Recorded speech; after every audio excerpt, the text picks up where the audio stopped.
Eh bien, bonjour à toutes et à tous.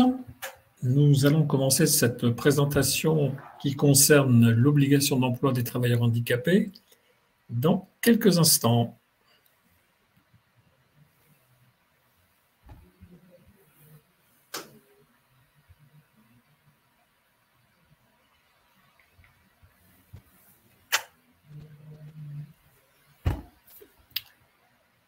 Pouvez-vous me confirmer que vous m'entendez bien, surtout?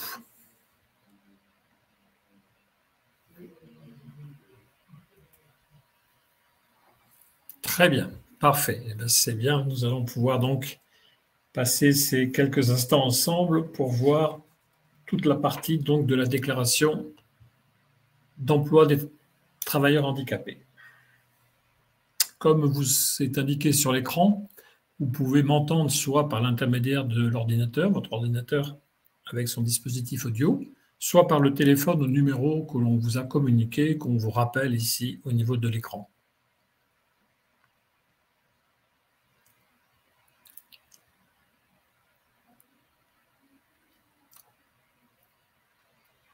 Voilà, nous allons donc commencer et si vous voulez bien, je vais vous proposer un petit programme en 6 points.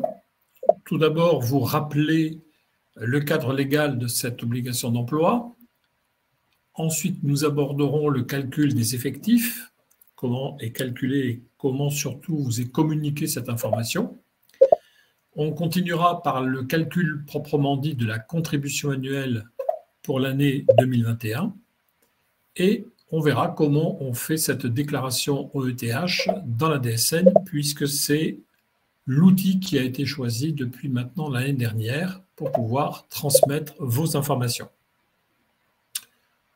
On terminera par le cas des dépenses non réalisées. C'est un cas particulier qui peut vous arriver en cours d'année si vous avez une notification qui vous est adressée.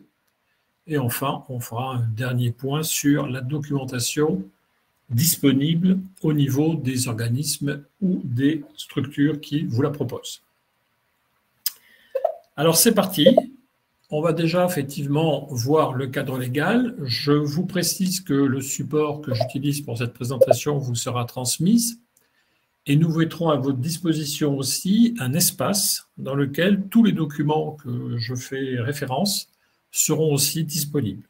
Donc vous pourrez, par l'intermédiaire d'un accès web, pouvoir récupérer, télécharger toute cette documentation. On est parti. Premier point donc, que je voulais évoquer avec vous, c'est le cadre légal de cette obligation d'emploi des travailleurs handicapés. Ce cadre légal n'a pas changé, bien entendu, depuis l'année dernière, et il est bien sûr, depuis 1987, à destination des entreprises. Et vous savez effectivement que sont concernées les entreprises de 20 salariés et plus qui ont donc une obligation d'employer au moins 6% de personnes handicapées. La seule chose qui est arrivée l'année dernière, c'est que cette gestion des déclarations qui était autrefois gérée avec l'AGEFIP est désormais gérée en recouvrement par les URSSAF via la DSN. Donc depuis 2020, toute entreprise, quel que soit son effectif, déclare mensuellement les statuts de travailleurs handicapés. Ça, c'est ce que vous faites depuis janvier 2020 et qu'il faut continuer à faire, quelle que soit votre taille, bien sûr. Et si vous êtes une entreprise de plus de 20 salariés, vous avez obligation de pouvoir déclarer effectivement et de payer éventuellement le dû si vous ne respectez pas, bien sûr, l'effectif de 6% de travailleurs handicapés. Pour être un tout petit peu synthétique, toute entreprise déclare ses salariés handicapés tous les mois.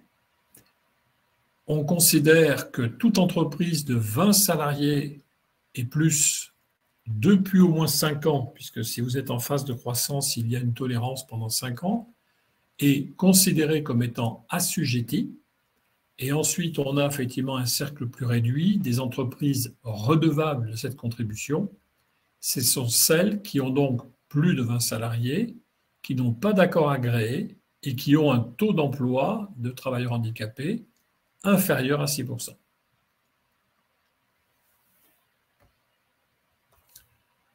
Alors, l'entreprise déclarante.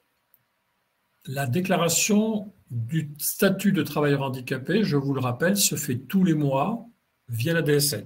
Donc, tous les mois via la DSN, vous avez effectivement possibilité d'indiquer que vous avez un salarié handicapé, pour une période donnée, bien entendu, et on vous demande aujourd'hui de définir son statut à travers une liste d'environ 13 codes qui donnent les statuts de reconnaissance, effectivement. Ça peut être effectivement au titre d'un accident du travail, d'une pension d'invalidité, d'une pension militaire ou autre. Vous avez à votre disposition, effectivement, l'ensemble de ces statuts qui sont indiqués, que le salarié doit vous indiquer lorsqu'il vous signale qu'il a donc un handicap. Cette partie statut est déclarée dans un segment individuel qui est le 40.072. En plus de ce statut, vous pouvez avoir deux cas particuliers qui sont assez rares, mais ça peut arriver, pour des salariés qui ont un complément de dispositif de politique publique et le cas de mise à disposition externe d'un individu de l'établissement. Donc ces deux cas, effectivement, en fonction de votre logiciel, sont gérés et sont à indiquer, si je prends l'exemple de Sage, dans l'onglet administratif pour le statut et dans les infos libres pour les cas particuliers. Si vous êtes sur un autre logiciel comme Cegid ou autre, c'est pareil, c'est au niveau généralement du contrat que se déclare le statut et la gestion des cas particuliers.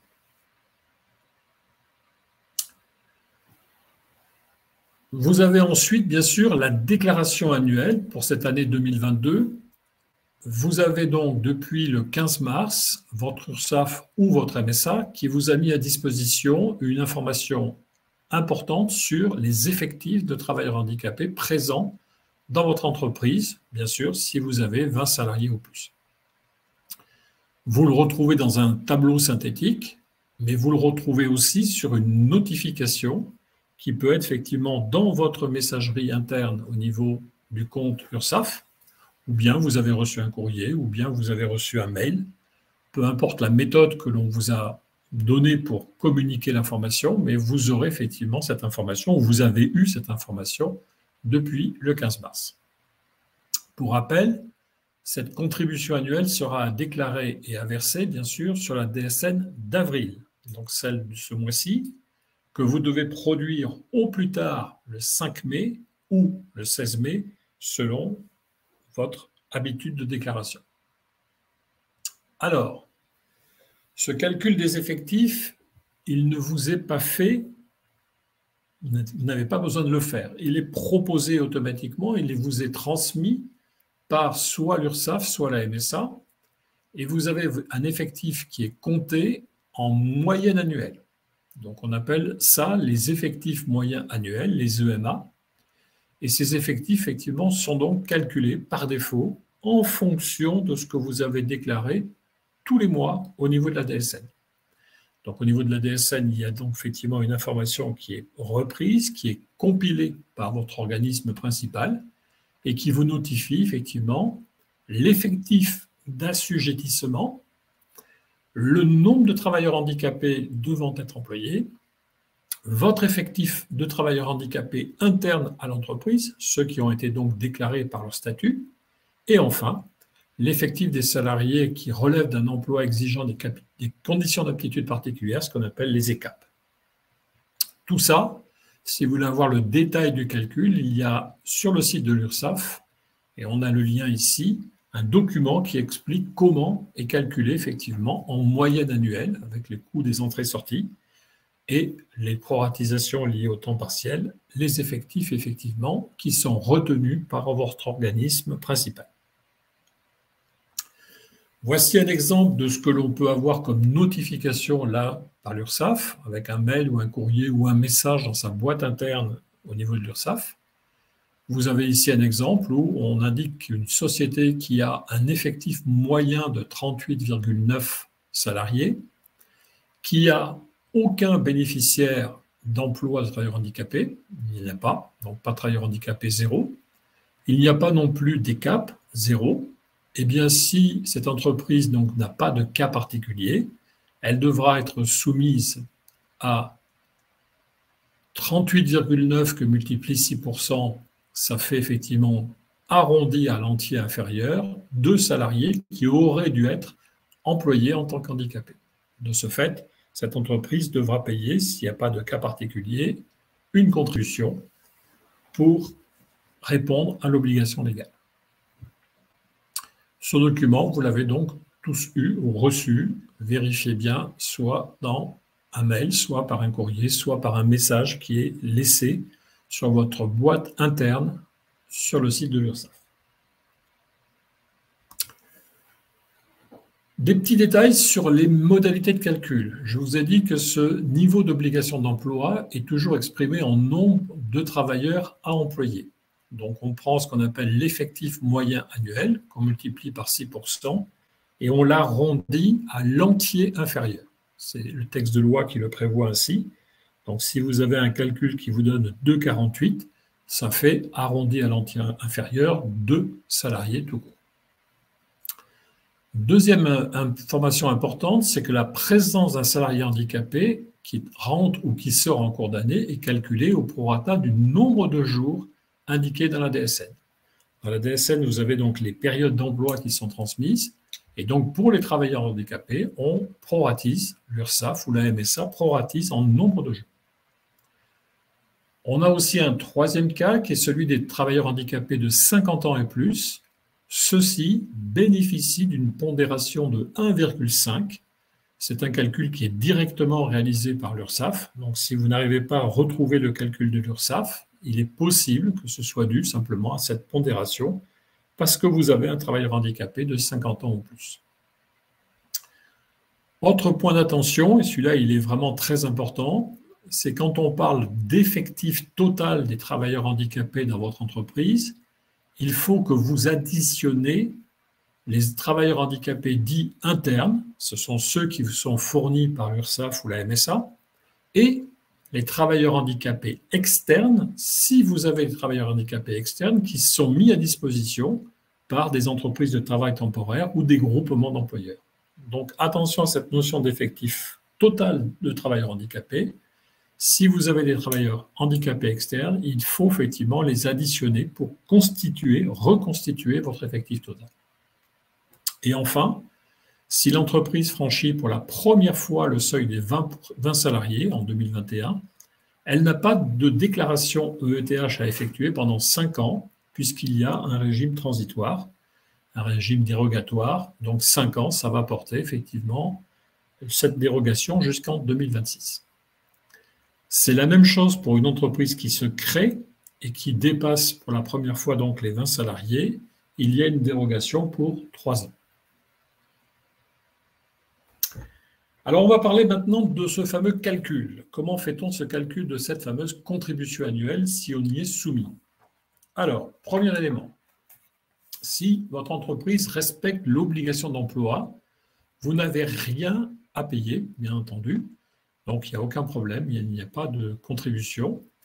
Nous vous conseillons simplement de bien reporter dans l'établissement principal la déclaration comme quoi vous respectez effectivement les éléments et vous déclarez bien tous les éléments qui ont permis de vous exclure de ce paiement de contribution.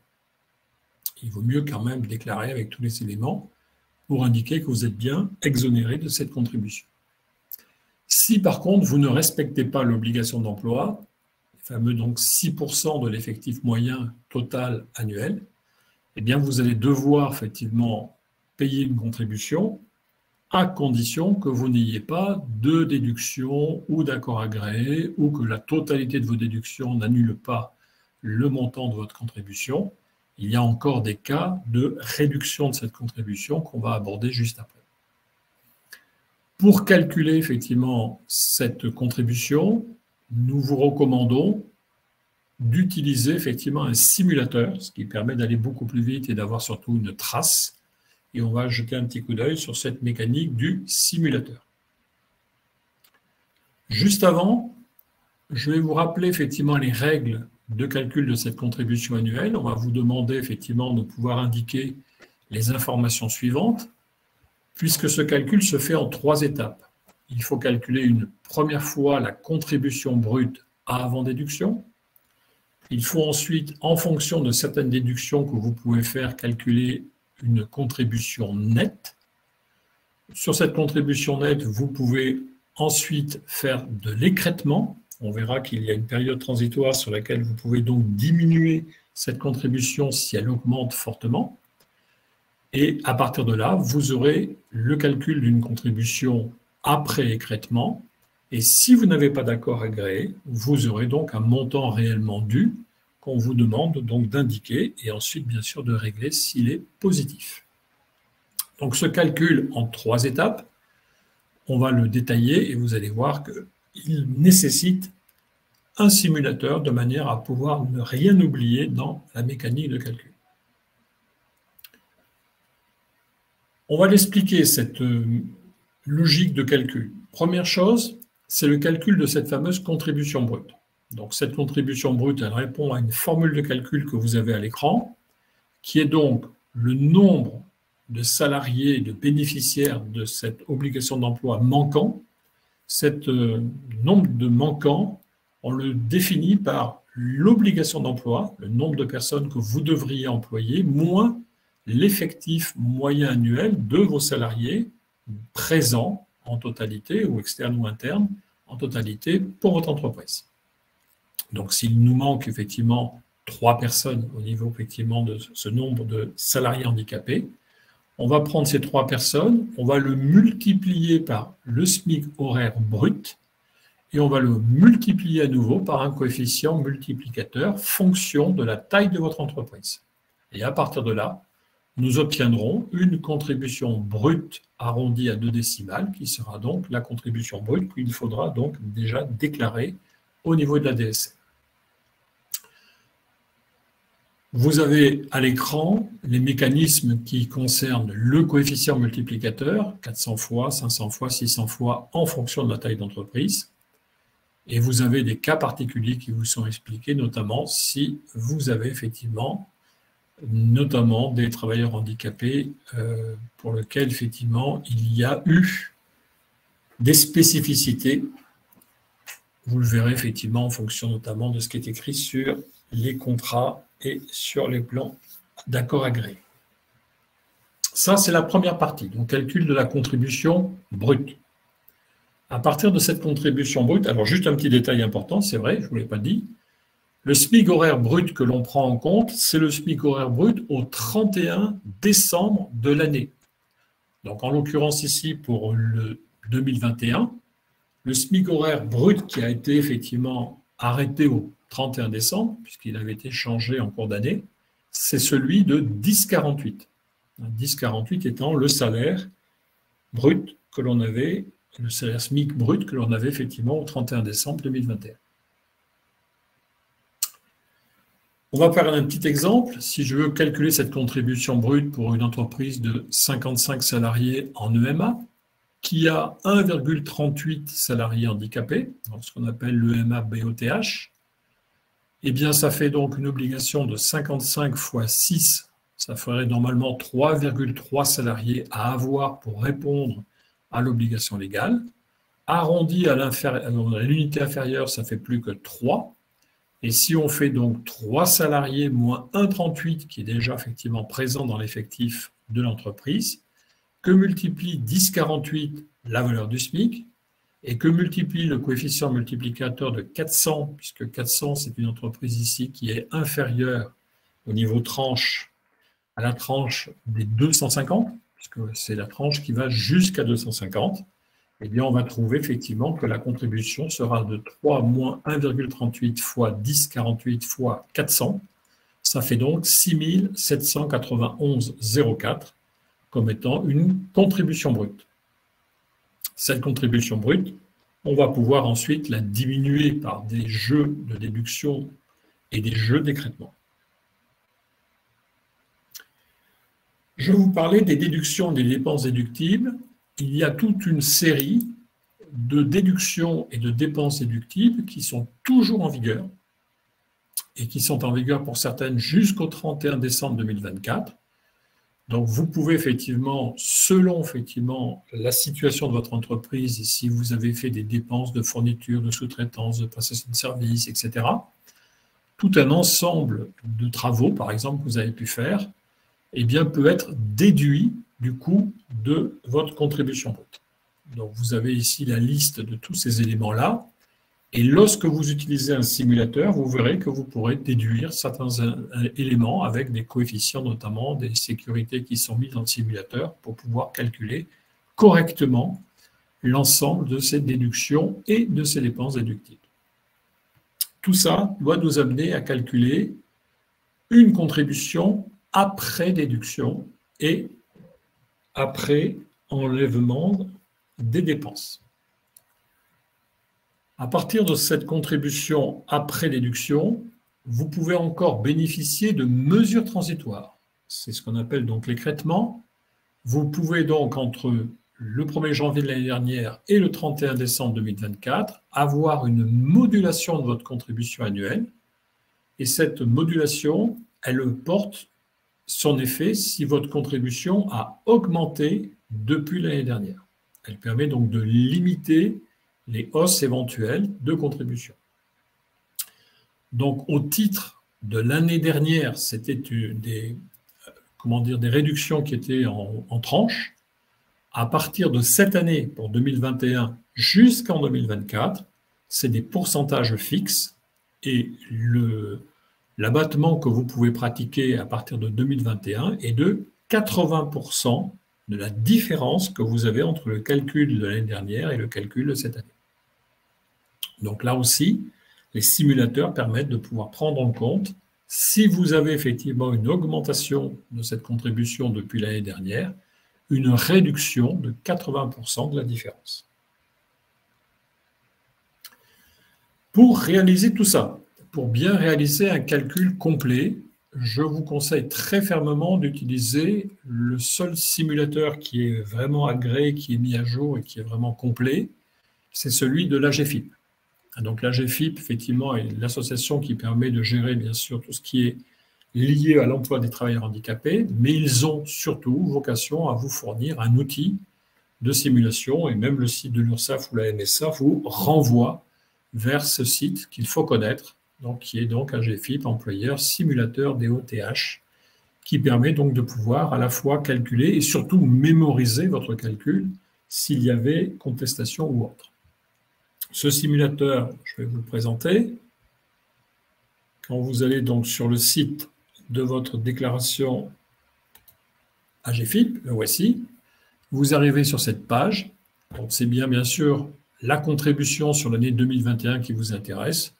Et vous avez ici, tout simplement, la possibilité de définir l'effectif moyen de votre entreprise, qui vous est donné bien sûr par la partie URSSAF ou MSA. Et ensuite, vous avez tout un jeu de questions-réponses qui vous permet de pouvoir effectivement indiquer, avec des aides bien sûr en ligne, de pouvoir indiquer les valeurs à prendre en compte.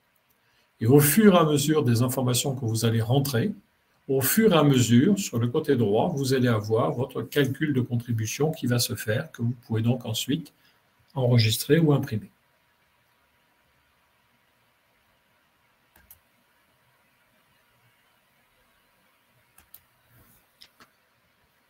Vous avez possibilité aussi, l'AGFIP le permet, de récupérer un simulateur au format Excel. Donc, si vous souhaitez le récupérer de par vous, vous avez possibilité de télécharger effectivement un fichier Excel qui vous permet de faire exactement la même chose, mais peut-être à terme à tête plus reposée ou avec plus de souplesse. Mais c'est la même logique. Simplement, c'est fait sous un fichier Excel où vous avez des zones qui sont colorées, qui vous sont données pour pouvoir les renseigner. Ce simulateur Excel, je vais vous le montrer aussi.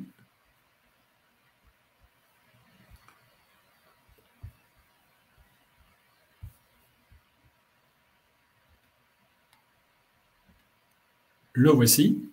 Donc, vous avez à la fois effectivement plusieurs onglets. Vous prenez bien sûr celui de la déclaration de 2021. Et vous avez effectivement des onglets qui vous donnent effectivement surtout des explications avec des éléments explicatifs qui sont très bien faits.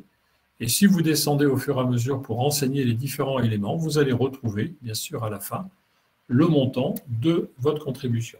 Donc là aussi, nous avons un détail du calcul la contribution brute, les déductions, les dépenses déductibles, l'écrêtement et enfin la contribution nette réellement due.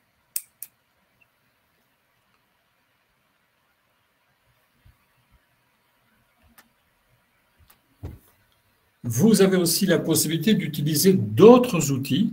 Il existe plusieurs outils sur le marché qui sont effectivement payants. Je vous montre celui de Légisocial qui est très bien fait aussi, qui vous donne effectivement la possibilité d'avoir par un jeu d'onglets la saisie de tous vos éléments et d'avoir un onglet récapitulatif qui vous donne en fonction des informations que vous vous a demandées, tout un récapitulatif qui vous donne complètement les sommes, les effectifs et les sommes ensuite, qui vous permettent de pouvoir calculer votre contribution nette après écrêtement. C'est le même mécanique, mais fait par d'autres sociétés. Alors, nous avons calculé votre contribution. Vous avez calculé votre contribution. Comment allez-vous faire pour la déclarer en DSN? Bien, pour la déclarer en DSN, la première chose à faire, c'est d'abord de générer votre DSN mensuel d'avril. Une fois que votre DSN mensuel d'avril est vérifié, contrôlé, que vous êtes d'accord avec tout ce qui va être envoyé à Net Entreprise, il va falloir effectivement saisir manuellement des informations complémentaires. Donc ces informations complémentaires, il faut les saisir sur un seul établissement, et de préférence l'établissement dit principal.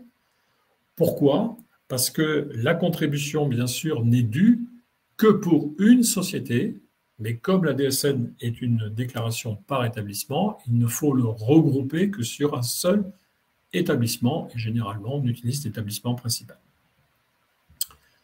Dans cette DSN, vous devrez indiquer la déclaration du complément EETH si vous avez des contrats agréés.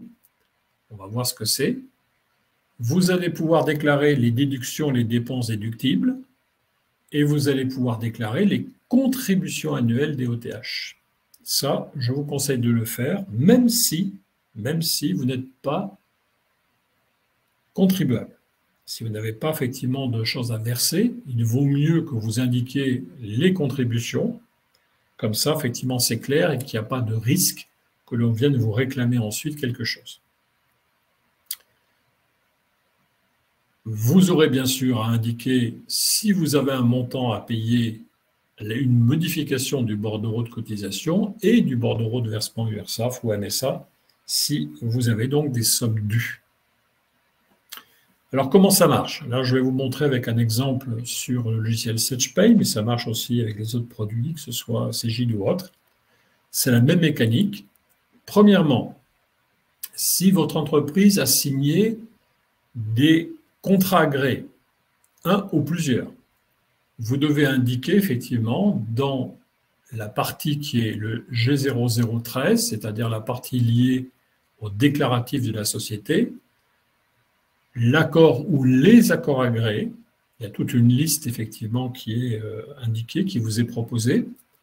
Le type de cet accord, est-ce que ce sont des personnels intérimaires ou des personnels effectivement mis à disposition? Le nombre de personnes qui concernent cet accord, si vous avez donc eu un accord agréé pour employer des salariés handicapés, et le millésime de rattachement, donc 2021, pour l'année 2021. Donc, tout accord agréé signé par l'entreprise doit être déclaré dans le fameux bloc de société S21, G0013. Et vous devez créer autant de lignes qu'il y a effectivement, autant de blocs qu'il y a effectivement d'accords. Du moment que vous avez un accord agréé en cours, automatiquement votre contribution tombe à zéro. Deuxième chose à déclarer, ce sont les fameuses déductions et dépenses déductibles. Je vous ai dit que l'on pouvait effectivement, à partir de la contribution brute, pour calculer une contribution après diminution des déductions et dépenses, il faut bien sûr, comme dans votre DSN, vous indiquiez, cette fois-ci dans l'onglet établissement, sous forme de cotisation établissement, c'est par là que l'on passe pour les déclarer, toute la liste des déductions et des dépenses. Vous avez à votre disposition toute la liste de 0,60 à 0,64 plus de 0,71 à 0,73, toutes les déductions et dépenses déductibles que vous pouvez utiliser. Donc ces dépenses, il faut bien sûr les coder, indiquer la valeur et indiquer que c'est bien lié au rattachement de l'année 2021, puisqu'on est d'accord que c'est bien une déclaration 2021 que vous faites. Donc tout cela, vous le trouvez dans le bloc qui s'appelle S21G0082, qui est le bloc des cotisations établissements, qu'on utilise de manière détournée, mais qu'on utilise effectivement pour indiquer les déductions et les dépenses déductibles.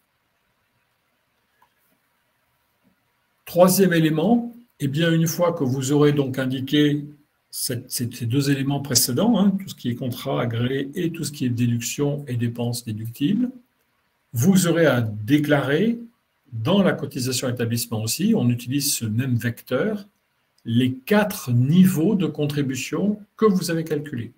La contribution brute avant déduction, la contribution nette avant l'écrêtement, donc celle qui concerne effectivement la prise en compte des déductions de dépenses déductibles, la contribution nette après écrêtement, puisque vous avez une phase transitoire, et enfin, la contribution nette réellement due, qui peut être à zéro si, par exemple, vous avez un accord agréé ou si le total des déductions venait annuler complètement le montant dû. Donc ces quatre déclarations, enfin ces 4 lignes de déclaration, il faut réellement le faire. Il faut vraiment le faire, il faut vraiment que vous ayez une déclaration avec les 4 niveaux, de manière à ce qu'il n'y ait pas d'ambiguïté par rapport effectivement à votre, à votre caisse principale, qui est donc l'URSSAF ou la MSA. Même si ce sont des valeurs à zéro, vous pouvez les déclarer, il n'y a aucun problème par rapport à ça.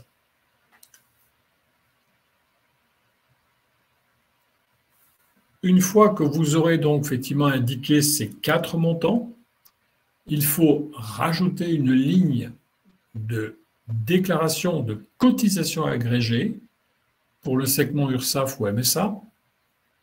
Et cette déclaration utilise effectivement un CTP 730, qui est donc la déclaration de contribution annuelle des OTH, qui est donc perçue par l'intermédiaire de l'URSSAF.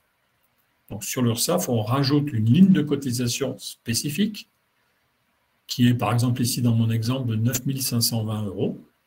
Et une fois que vous avez donc rajouté cette cotisation un peu particulière, c'est une contribution un peu particulière, il faut bien sûr modifier manuellement le montant du versement, puisqu'il faudra rajouter votre montant dû au montant du versement des cotisations.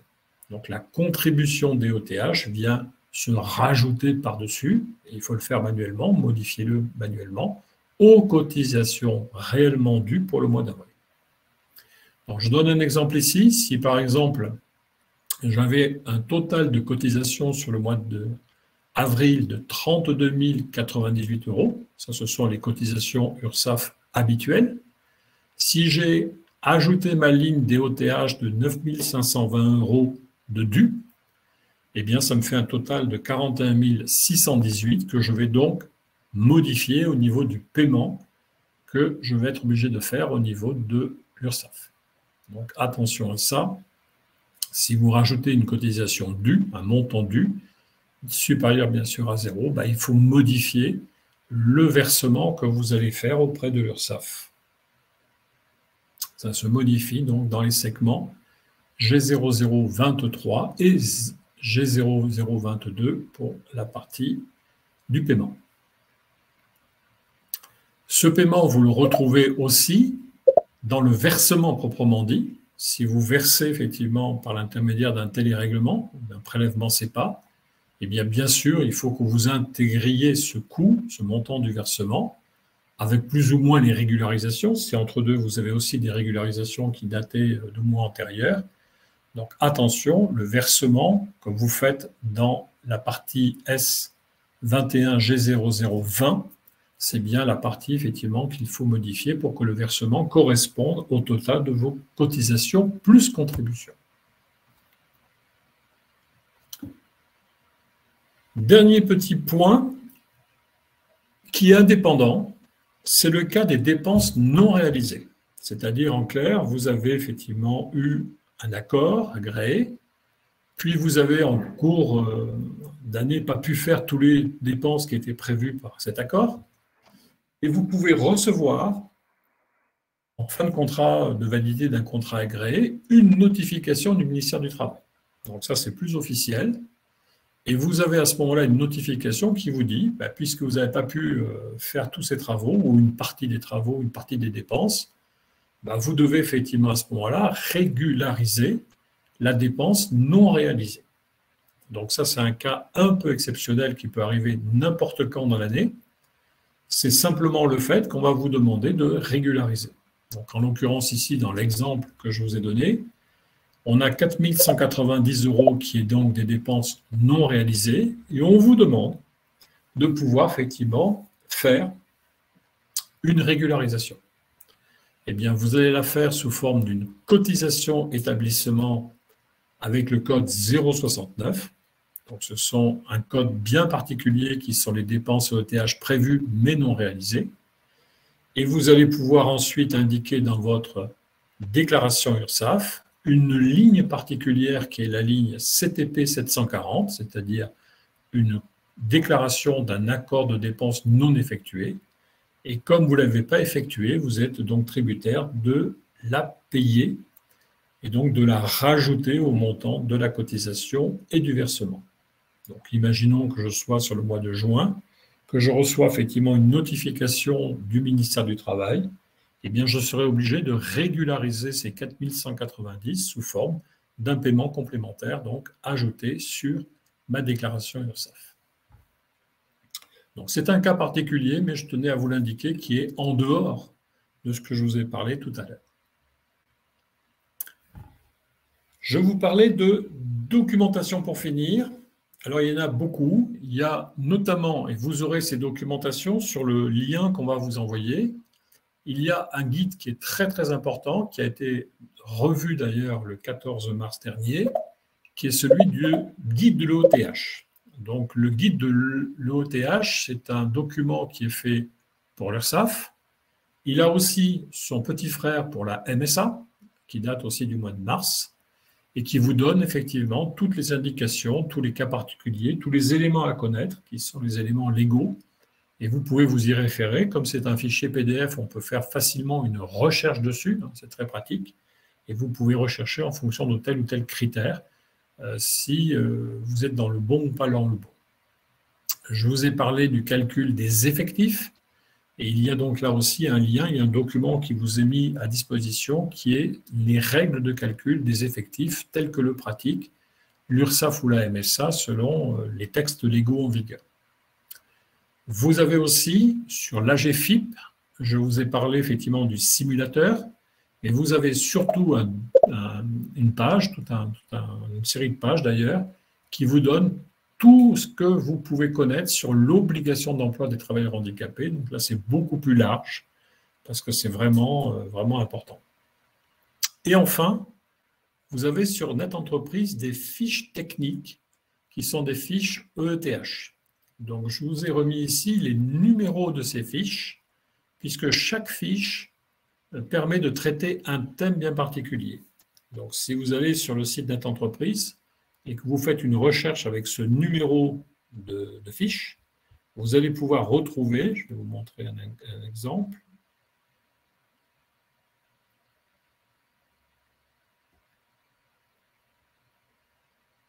Ce n'est pas ce que je voulais vous montrer, je vais arriver.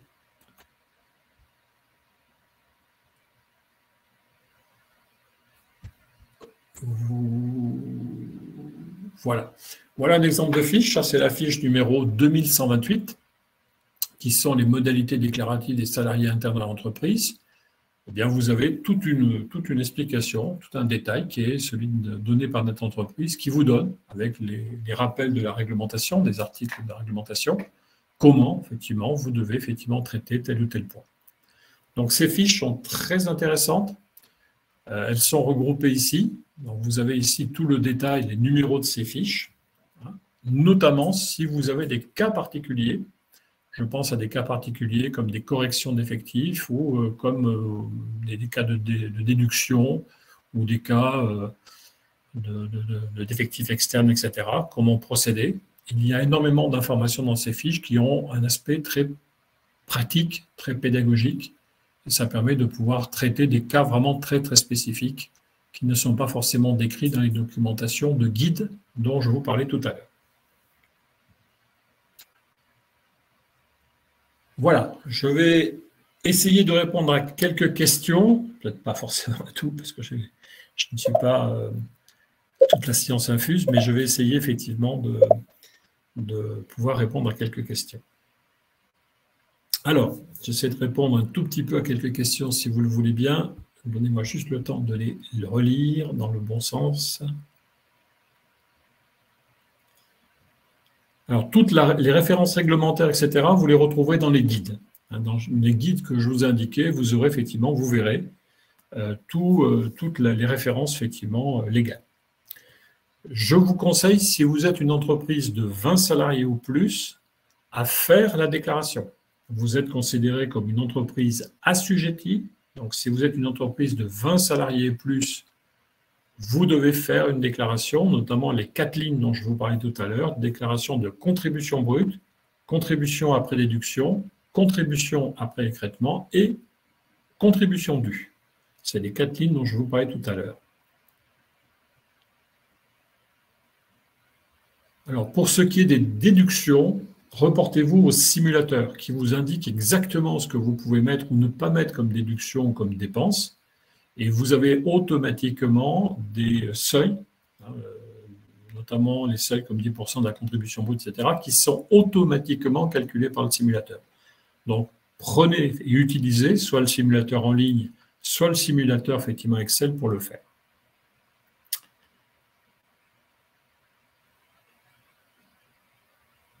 Alors, si vous avez reçu une notification effectivement tardive d'un salarié handicapé, ce qui peut arriver, vous pouvez faire à la fois côté paye une correction avec une date d'application en disant que par exemple votre salarié était bien effectivement handicapé depuis le 1er novembre 2020, donc c'est un effet rétroactif, on peut le faire sur les déclarations DSN habituelles, ça c'est pas un problème, et vous pouvez aussi faire vous-même la modification dans le calcul de votre contribution de l'effectif. Vous pouvez modifier vous-même l'effectif qui a été calculé si vous considérez qu'il n'est pas bon, mais bien sûr avec des justificatifs. Méfiez-vous quand même, c'est que pour le calcul de l'effectif, l'URSSAF ou la MSA se base que sur vos déclarations DSN normales, classiques, celles que vous faites mensuellement. Si vous avez fait des déclarations rectificatives après, ces déclarations rectificatives ne sont pas prises en compte pour le calcul de l'effectif. Donc, attention à votre calcul d'effectif. Il faut que votre calcul d'effectif soit le plus réel possible et vous avez le droit de ne pas être d'accord, bien sûr, avec le calcul que fait l'URSSAF ou la MSA. Et donc, il faut ensuite, bien sûr, pouvoir garder les traces de cette règle ou de cette régularisation que vous faites. Donc, je précise bien, ce sont des entreprises de 20 salariés plus qui sont concernées. Doit-on modifier le bordereau URSSAF si on n'a rien à payer au DOTH et mettre 0? Vous créez simplement votre ligne 730, vous mettez le montant à 0, point final. Vous indiquez bien que le montant réellement dû au titre de la DOTH est bien à 0. Mais je vous conseille de le mettre à 0, comme ça, effectivement, l'URSSAF est bien informé que vous avez bien un montant calculé dû à 0. Alors, je ne sais pas ce que c'est que... Alors, sur les personnes qui sont considérées comme EMA, je ne sais pas. Là, je vous avoue, il faut regarder dans les effectifs comment c'est géré. Alors, comment procéder lorsqu'on n'est pas d'accord avec l'effectif annuel? Vous le recalculez. C'est vous à le recalculer. Vous pouvez très bien le recalculer et vérifier pourquoi il n'est pas bon. Parce que ça voudrait dire qu'entre ce que vous avez déclaré mensuellement tous les mois et ce que vous a calculé effectivement l'URSSAF, il peut y avoir un écart. Alors, sur la MSA, vous ne modifiez pas, c'est un cas particulier, effectivement, j'ai oublié de le préciser, vous ne modifiez pas le montant à payer parce que, effectivement, l'URSSAF vous fait carrément l'appel. Donc l'URSSAF, effectivement, ne travaille pas tout à fait comme la MSA ne travaille pas tout à fait comme l'URSSAF. La MSA, effectivement, c'est elle qui vous fait l'appel à payer. Comment régulariser les salariés sur 2021? Comme je vous l'ai dit, il faut le faire par la méthode de régularisation, effectivement, des personnes déclarées handicapées. Et vous pouvez le faire a posteriori. Il y a une procédure pour ça. Et on peut le faire en indiquant que, par exemple, votre salarié n'était handicapé depuis le 1er juillet de l'année dernière. Ça marche très bien. Par contre, attention, il faut que vous corrigiez manuellement l'effectif calculé par défaut. Alors, si vous avez des salariés de travailleurs handicapés qui sont mis à disposition par des structures extérieures, agences d'intérim, groupements d'employeurs, etc., il faut que vous ayez reçu de la part de ces organismes un document qui vous donne effectivement un justificatif d'emploi des travailleurs que vous avez, qui sont considérés comme des travailleurs externes. Mais ces travailleurs dits externes rentrent dans le calcul de votre effectif, bien sûr, annuel. Voilà un petit peu, j'essaie de répondre à toutes les questions. Juste pour vous rappeler que ce mécanisme de déclaration de travail, d'obligation d'emploi des travailleurs handicapés fonctionne sur tous les logiciels, bien sûr. Bien sûr, j'ai pris comme exemple tout à l'heure le logiciel Sage que nous faisons depuis des années. Sur le principe de Cegid, c'est pareil, il y a une procédure qui existe, qui est à l'identique d'ailleurs de celle de l'année dernière. Et puis, si vous suivez l'actualité, vous savez aussi que désormais, nous avons à notre catalogue une nouvelle solution de paye que nous mettons en route, qui s'appelle donc Silae, qui est très connue sur le marché. Et donc, nous avons désormais 3 offres possibles pour pouvoir effectivement traiter les payes. Nous faisons ça puisque nous avons eu beaucoup de demandes aussi sur ce produit et que ce produit permet aussi de répondre à d'autres besoins et notamment à ceux qui ont des conventions collectives relativement riches ou complexes. Voilà. On pose une dernière question, 2 petites questions auxquelles je vais répondre avant de clôturer. Dans quel bloc DSN se trouve la ligne 730? C'est en fin de compte une ligne de cotisation qu'il faut rajouter. C'est sur la liste des cotisations, ce qu'on appelle les cotisations agrégées, que vous allez retrouver la possibilité de rajouter cette ligne et le code 730. C'est un code CTP qui existe depuis l'année dernière et qui permet de saisir le montant. Un salarié de plus de 50 ans vaut bien 1,5, oui, même s'il est en temps partiel, simplement, il aura une proratisation en fonction de son temps travaillé, mais il vaut bien 1,5, comme je vous l'ai dit. Voilà, je vais vous remercier de votre écoute. Je vais vous préciser donc que vous recevrez à la fois ce support de présentation et vous aurez aussi accès à un dossier partagé sur un OneDrive qui vous permettra de récupérer tous les documents dont je vous ai parlé, qu'on vous met à disposition dans cet espace. Voilà, sachez que toutes nos équipes aussi sont à votre disposition si vous souhaitez pouvoir effectivement nous faire appel. Et vous avez bien sûr toujours notre hotline qui permet de vous assister si vous rencontrez un besoin précis. Merci à vous et bonne fin de journée. Au plaisir. Au revoir.